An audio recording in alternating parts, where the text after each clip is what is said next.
بسم الله الرحمن الرحيم.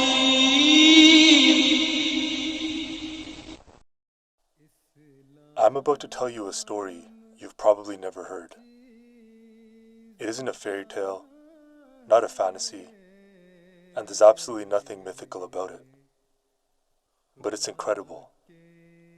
It's a tale of courage, patience, and reflection, told through the experiences of three young men, travelers, as it were, on the road to redemption. This is a story that begins from God and ends at you.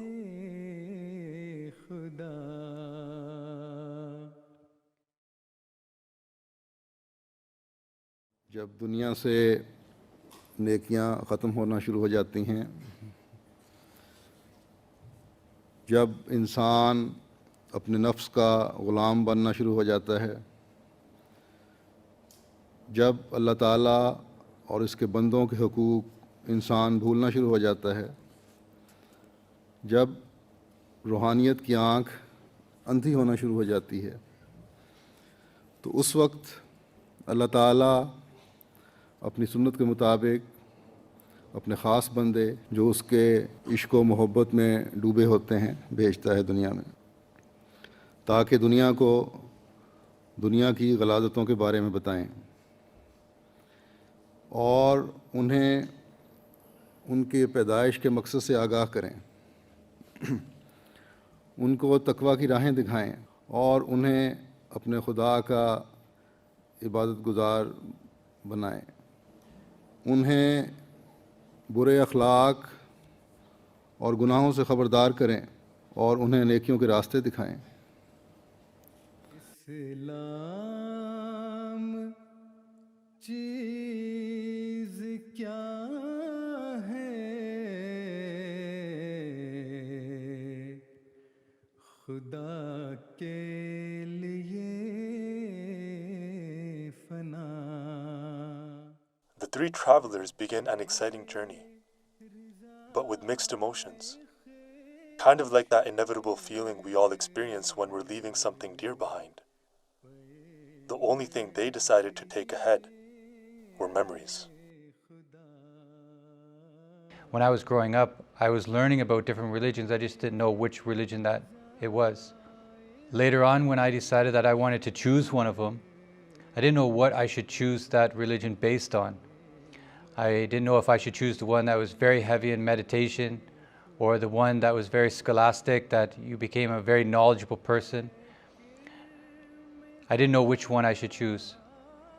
And the more and more I kept thinking about what religion should I choose, what belief should I have, a dominating thought came into my mind, is that choose the one that describes God the best. Before I accepted Islam, before I learned about Islam, I was worried about it. I thought it was something to be worried about. But after learning about Islam and learning that the misconceptions are just that, misconceptions, I learned that it's something to embrace and it's not something to be afraid of, and it's a guide for you. There's a saying at the University of Texas. I think their motto is, what starts here changes the world. They say whenever we're younger, we're very idealistic, that we have this silly belief that we can change things. As I got older and became more conscious, and I saw the injustice in the earth and how poorly people were doing in some areas, and even here, even in my own home, I didn't want this for them. I wanted something better for them. And I wanted, as a person that's had his own amount of suffering, I didn't want to see anybody else suffering. And I wanted to help in any way I could. And I wanted to believe that we could change the world. This has given me a platform to do it. And that's what Islam is to me. Their path is a difficult one, treacherous in fact. And the further they go, the more they realize how absurd it was to think that they were capable of walking it alone. Something had to change. You see, as the promised Messiah, peace be upon him, once said, "My idea is," and the eyes can see and certify that it is true, that there is only one way to make progress, people should recognize God and have a living faith in Him.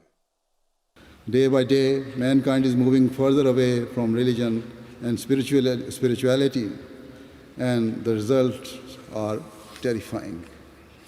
It is my firm conviction that belief in God Almighty is the only means of salvation and the only way to bring about true peace, both at a national and international level. And so it is my deepest desire and ardent prayer that the world comes to recognize its Creator and comes to follow His true teachings. बस इंसान के लिए कोई रास्ता नहीं मसाइब व मुश्किलात से बचने का सिवाय इसके खुदा ताला की तरफ झुके और खुदा ताला को अपना मुआविन और मददगार बनाए।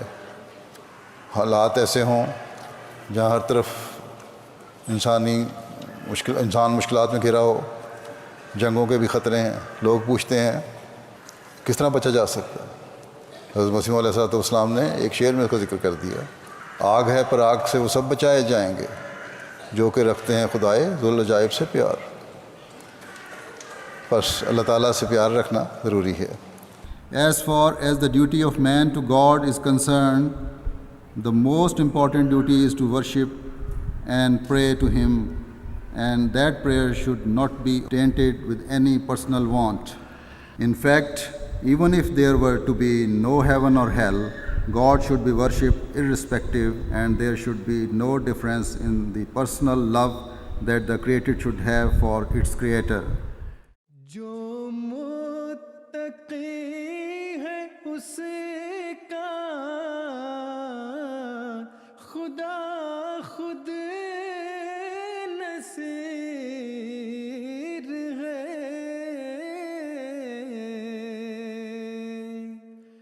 अंजाम फासिकों का अज़ाबे सईर है। Now, my sister and my brothers, they looked up to me that, like, you know, there was a period in your life where we thought you were running off a cliff, that you were meeting your doom by some of the things that you were doing, and now you've come back as a Muslim.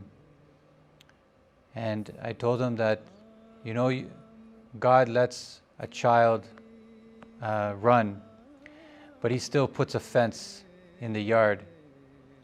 And I was thankful that God put that fence, that I didn't end up running off the cliff. And I told him that God saved me. God knows the little nuances of you. The little things that like only you would know. That you think about secretly. You don't tell anybody else. It's just between you and Him. And He has a way of showing you, He knows those little nuances about you. Sometimes you don't even know them about yourself. And He shows them just in the right way. So just to remind you, like, hey, not only was I listening to you whenever you were praying, but whenever you were just passing your day, living your normal life, because I was paying attention then too. And I brought it up here just to show you that I'm paying attention to the little things. I've accepted the Messiah, Hazrat Mirza Ghulam Ahmad of Qadiani, because he came with a message of peace. He came with a message that teaches us to develop relationships with God. Very early on in accepting Ahmadiyyat, I realized that it was the books of the Prophet ﷺ that kept my faith going. When I was asked once that, would you ever consider leaving Islam? Would you ever consider walking away from all of this? I simply said, after reading the things that I've read, there's no way that that's ever going to happen. The thing that's going to that captured my heart is the living God. Nobody else has this. You can go do good anywhere. You can be persecuted in a lot of groups, right? But you can't get that living God. That is ours for this age.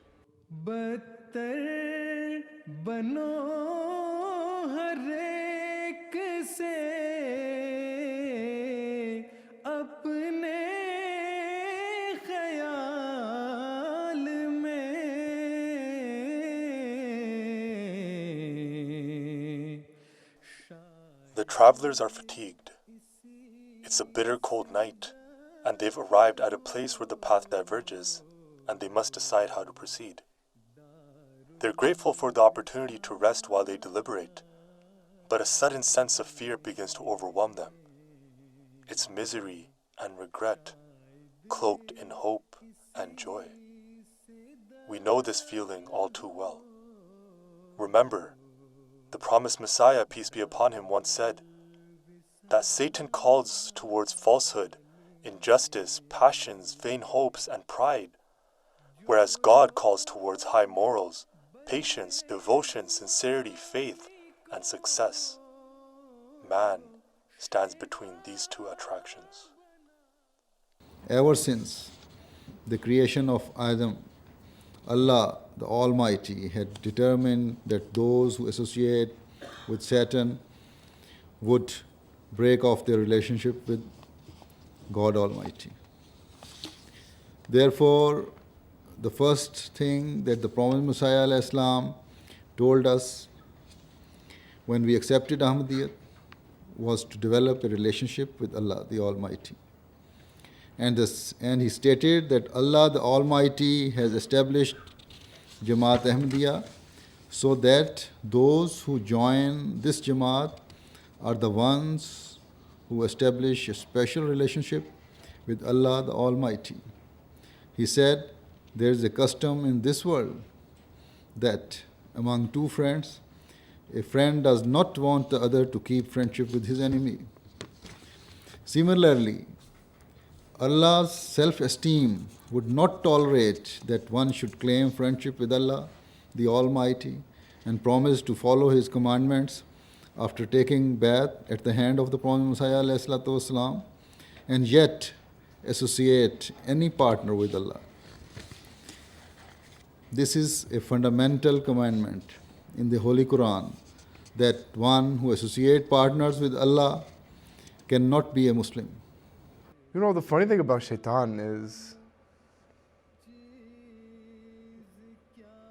God created him, right? This force that we're up against, right? Like, it's a creative force. And so, even though it seems like the odds are so stacked against us, and that Shaitan and his followers or generals or leaders of discord, right? They seem like unbeatable right now. But like, God hasn't set something up for us that we can't beat. And if there wasn't something to fight against, every good story needs an antagonist, right? And the greater the antagonist, the greater the story.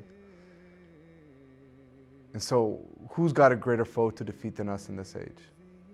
In Islam, the concept of shaitan is that it is an open enemy of yours, that it's not something you can't see or feel. It's something that you should imagine is present in front of you. It's whether or not we feed into that evil. It's whether or not we do what shaitan is making easy for us. I'll give you an example. There's an idiom from indigenous people that I've met here in Canada, and that is that every person has two wolves inside of them. They have a good wolf and a bad wolf. And you can ask the person, well, which one takes over? Which one is the one that's in control? Is it the good wolf or the bad wolf? And the wise indigenous man said, it's the one that you feed. Do you feed the good wolf? Do you give the good wolf food, or do you give the bad wolf food? So it speaks to a person's righteousness. It speaks to their taqwa. Do you want to do good, or do you want to feed shaitan? You know, there's so many things that in Islam that gives me hope. God's forgiveness, God's pardoning. You know, in the Holy Quran, God says, He says, I'm the most forgiving and I'm the greatest partner. It's a heck of a statement. Because He's saying, think to yourself, who's the most forgiving person that you can think of? No matter what you do to them, they'll always forgive and they'll always accept you back. Right? So God Almighty is saying, I'm more forgiving than them. I'm a greater partner than them. I'm more offer-turning than them. As many times as you turn me away, I turn back even more. All this is redemption. You know, promised Messiah ﷺ, he said that, oh my God, one of the most beautiful things he said that captured me from the very beginning, and it's still, still to this day, he said that as a person makes a change in themselves, so does God make a change in the way that He manifests Himself to them.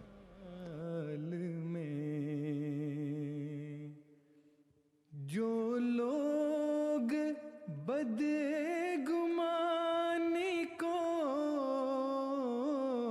शेवा बनाते हैं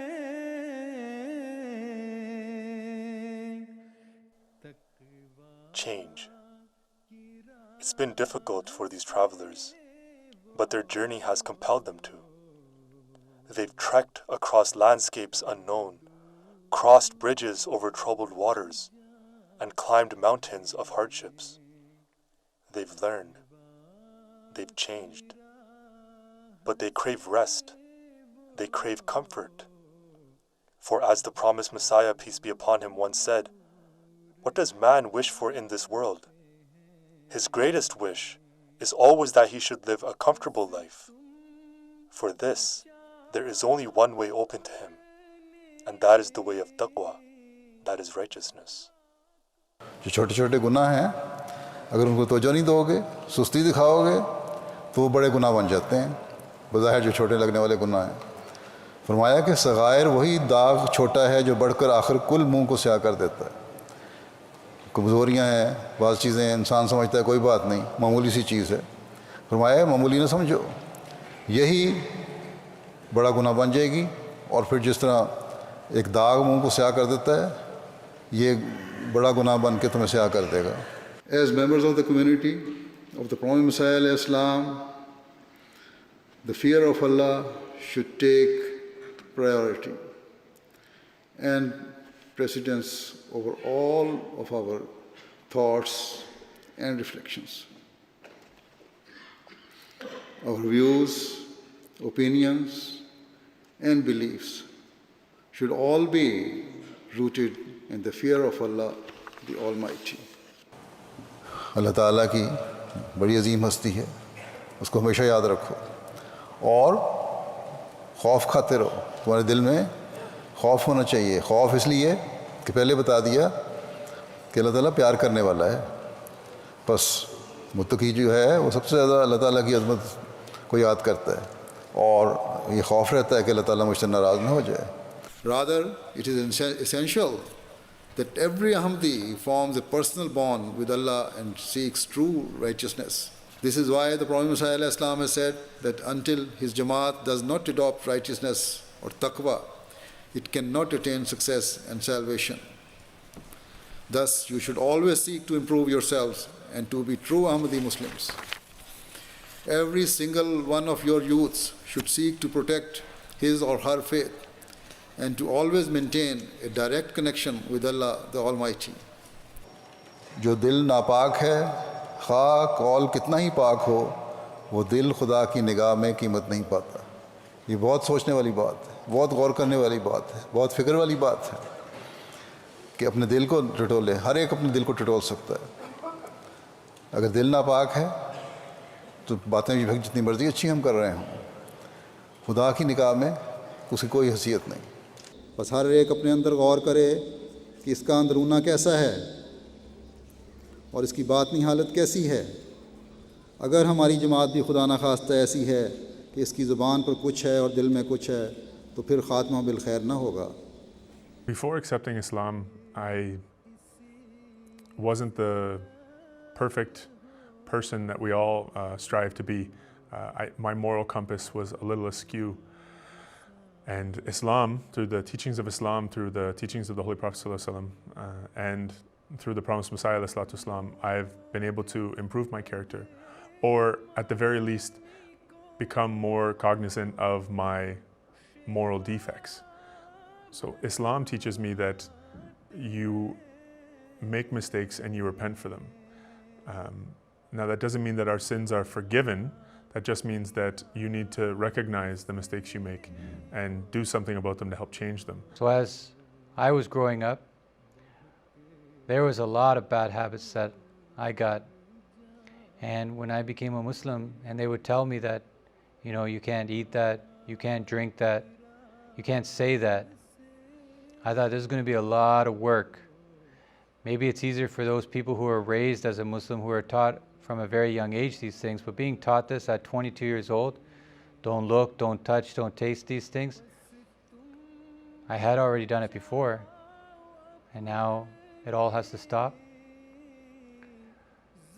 They told me that what awaits a person who gives up all these things, it's like being born again.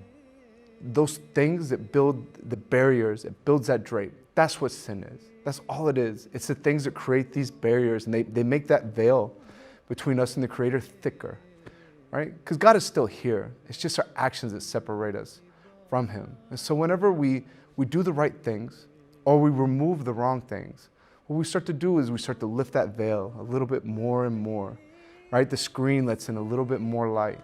And then we got to start to have those experiences that bring conviction and certainty. I am very fortunate that I believe in the Promised Messiah alayhi salam. I believe that God paved a path that I could not veer from, that led me straight to Mirza Ghulam Ahmad alayhi salam.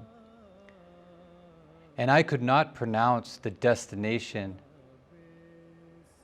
for myself until very recent. I remember the first time that I heard his name, I had to have them repeated a few times. But I could appreciate at that time that I was in the right place. Mankind always asks himself over and over again, what's the purpose of life? It's a great question, right? The living God, this is the purpose of life. And you're not going to get it anywhere else. I've tried, trust me. But go experience for yourself. Silence submerges them, the three weary travelers, each diving within his own soul to find the answers he seeks. How much longer must they tarry? They're just eager to see a glimpse of their destination. But never forget that the promised Messiah, peace be upon him, says, realize this, that as it is not possible for us to see without eyes, or hear without ears, or speak without the tongue, so it is not possible for us to set eyes on our beloved God without the aid of the Holy Quran. Until and unless you know your own religion, the insight of your own religion, the basic teachings of your own religion, you will find it difficult to understand Islam. The Muslim religious scripture, the Holy Quran, was revealed to the Holy Prophet of Islam, peace and blessings of Allah be upon him. There is a declaration from God in this scripture that verily it is we who have sent down this exhortation, and most surely we are its guardian. This claim is as truly established today as it was 1400 years ago, and not an iota has been changed in this book. If you study it yourself, you will come to the conclusion that its teaching is the word of God. जो लोग बदगुमानी को शेवा बनाते हैं, तक़वा की राह से वो बहुत दूर जाते हैं. Everything that I learned about Islam was out of the Holy Quran. When I decided to accept Islam, it was only by what I read in the Holy Quran. The Quran, that was the direct revelation of God to the Holy Prophet Muhammad ﷺ, is a guide for everyone. And I feel that anybody who would adopt Islam, anybody that would adopt the Quran, they'd see what I see, and they would be able to have a better chance of being happy. There's hope in the Quran, there's hope in Allah, and there's hope for everyone. They just have to look at it from an unbiased perspective. The more I started to read about it, or read the Holy Quran, I felt like it was God telling me who He is, describing Himself as the most merciful, most gracious, most forgiving, most compassionate. And I couldn't help feeling like this is the God I want to believe in, that this is the God that I want to know. all of these things, they always go back to the Holy Quran. Always, all of them. There were so many different things, but they always, just like any other path, the path always leads right back to the Holy Quran.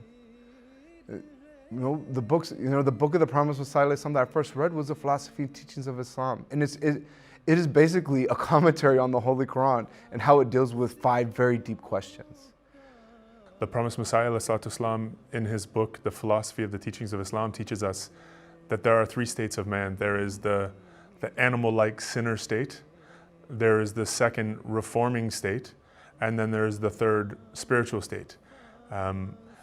Those who are able to leave the animal sinning state where your base instincts are violence and sin, and you cross into the reforming state, that's when you start to become more concerned about your behavior, more concerned about things that you do so that you can improve them. I picked up the Philosophy of Teaching of Islam, and there was a question: what is the purpose of man's existence? And I thought to myself, this is the answer I've been waiting for my whole life. My whole life I've been getting such a vague answer for the purpose of our creation. Why are we here? What is all this for? And here in one book, out of over 100 books, is the answer. What is the purpose of my existence? So I started telling everybody the purpose of our existence. We have to recognize God. We have to build a relationship with God. It wasn't as complex. We didn't have to be rich. We didn't have to know everything. We didn't have to know everything. We just had to know one thing, and that's who is God. That question that I have been asking for so many years was found in chapter 1.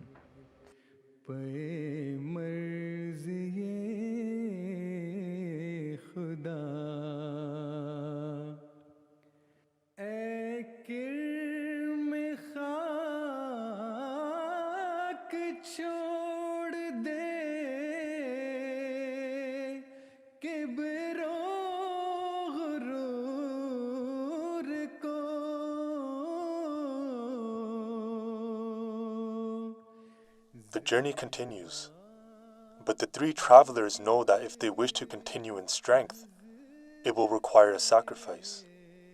And not just any sacrifice, but one that is equivalent to the happiness that they seek. So they decide to pledge their allegiance and make an oath to carry on.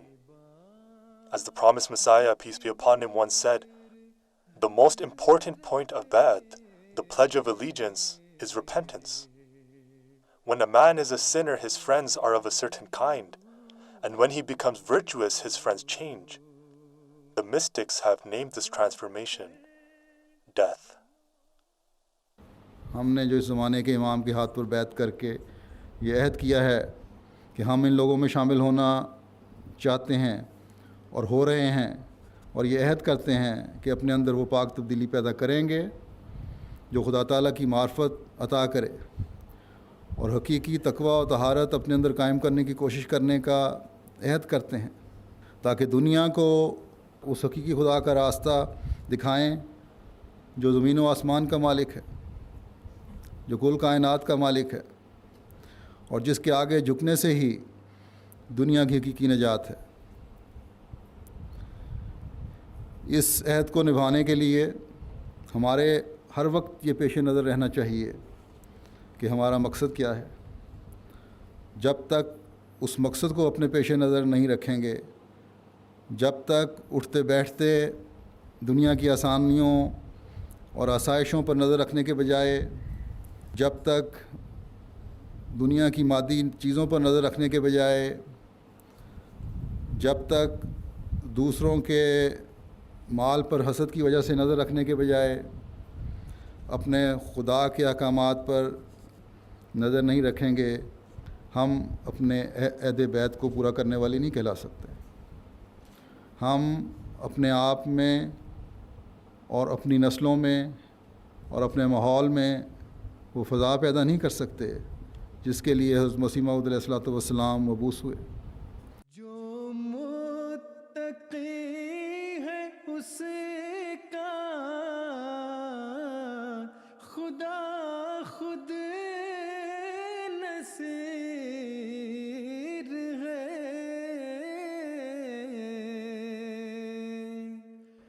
Math was very difficult for me. I looked at that long list and I was like, I believe this is the truth.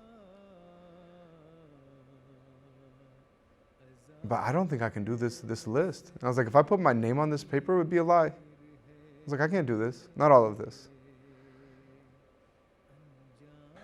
These were 10 conditions. And when I read through them, I thought, if anything, this will only help me improve my character if I can follow these 10 conditions of bet. When I signed the bet form, I made a promise to myself and a promise to God that I would do my best to maintain these 10 rules, these 10 guidances that were given to us by the promised Messiah ﷺ. When I read those 10 conditions, I thought that this is going to be a very difficult thing, but if I tried and I put all my effort and I asked God for help, that it was possible. But I had to read them more and more to remind myself what is expected from me. The only way I was able to sign it was that I was going to treat it as a checklist in my life. That I was going to look back at it and see which ones I was doing well at and which ones I needed to improve in. And you know, the power of a covenant is mentioned over and over again in the Holy Quran. A friend of mine, a Syrian refugee here in Canada, he came and I explained to him the conditions of bet. I said, these are the conditions of bet, and this is the requirement to follow these to become an Ahmadi Muslim and to be a part of the community. And he said to me, James, a true Muslim should do not only all of these but more.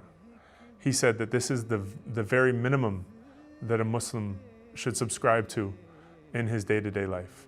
And then we embraced and he accepted Jamaat Ahmadiyya, alhamdulillah, and that was one of the warmest experiences in my life. The promised Messiah, one of the greatest ideas that he put forward to me is he goes, you can find out in this life, right now, you can experience heaven in this life.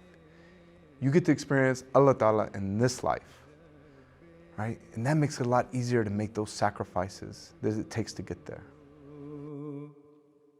बदतर बनो हर एक से अपने ख्याल में.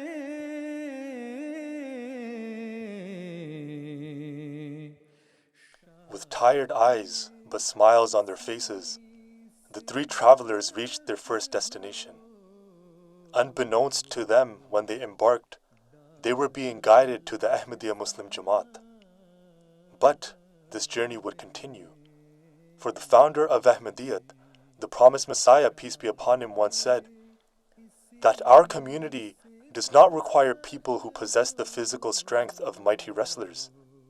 We require people who possess the strength to continue working towards the transformation of their morals. हमें जिस्मों को फतह करने से कोई गरज नहीं है. हमने दिलों को तस्खीर करना है. जिस्मों के कैदी तो किसी वक्त भी रिहाई पाकर अपने आप को आज़ाद करवा सकते हैं और करवा लेंगे, लेकिन जिनके दिल तस्खीर हो जाएं, वो हमेशा की ग़ुलामी और कैद को बखुशी कबूल करते हैं. बस हकीकी इस्लाम को ना ही किसी की जान लेने की ज़रूरत है, ना ही कैदी बनाने की. बस हम में से हर एक को ये अहद करना चाहिए कि जो काम हज़रत मसीह मऊद अलैहिस्सलाम हमसे लेना चाहते हैं, हम उसके लिए अपने आप को पेश करें. इस्लाम चीज़ क्या है, खुदा के लिए फना. Our goal and objective should be nothing less than to establish peace in every village, town, or city of every nation in the world. The Ahmadiyya Muslim community has always strived to fulfill this objective, and to this end we propagate what we consider to be the key ingredient to peace, which is a firm belief that we are all the creation of God Almighty, and He created mankind so that they would recognize Him and fulfill the rights of one another. We are certain that if mankind comes to this realization, true and long-lasting peace can prevail. Peaceful people, both from amongst Muslims and non-Muslims, are joining the Ahmadiyya Muslim community.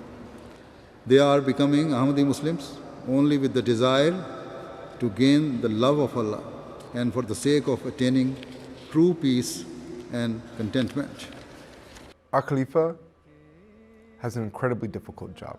You know, when I learned about the busy schedule of the Khalifa and traveling and the sermons and lectures and meetings with dignitaries, I couldn't believe that one man accomplishes all this. Huzur was not just responsible for one nation or one small group of people. He's responsible for an entire planet. Him more than anyone inspires me on this earth, because if you pay attention to what he's telling the world, if you pay attention to what he's doing, he's trying to help everybody avoid sin. He's trying to help everybody avoid war. He's trying to help everybody develop a relationship with God. Many great people have come on this earth that have shooken up the world, but their movement dies with them. But this movement keeps going on generation after generation. The plan hasn't changed, the goal hasn't changed. We're just getting closer to it. And this is Huzur's job, to my limited understanding, right, is that we keep trying to keep the original mission and achieve it. And by following that leader, that one appointed by God, this is how we're going to get there. It is said that traveling leaves you speechless, then turns you into a storyteller. The tale of 3 young men on the road to redemption is one of many. It's a tale that begins in doubt and ends in clarity. It begins in fear, yet ends in hope, security, and happiness. As the promised Messiah, peace be upon him, said, "A righteous one can find happiness in a thatched hut, while a worldly person cannot even find it in grand castles." You must remember that true happiness is never the lot of a worldly person. The fountainhead of true happiness is taqwa. You know, happiness is a state of mind. My daughter came to me upset one time, and she said that this person upset her. I said, no, you decide. You decide if you want to be upset, and you decide if you want to be happy. Yeah, I'm happy. It took a while though. To be honest, it took work. I think like any normal person, I think I started putting things on myself that were unnecessary. I thought too that being religious meant that you had to be very somber and never happy and a straight face, and this is actually, well, at least for me personally, it hasn't been true. I'm extremely happy and I'm fortunate. And I find my happiness not only in my family, but in my faith. On a daily basis, I get the opportunity to speak to Allah in my salat, in my prayer. And I feel that getting things off my chest that before I was a Muslim, I never had the opportunity to. I feel that this is something that helps me attain happiness. I remember the first time that I prayed on my prayer mat. I made sure that my feet were fully on the prayer mat, and I didn't want to take a small step off, as if I was standing on a platform raised high in the sky, and that if I stepped off, I would fall. So I was remembering how conscious I was to stay on the prayer mat, and I'll be safe. And I feel that today. Whenever I step on my prayer mat, I'm safe. I'm with God.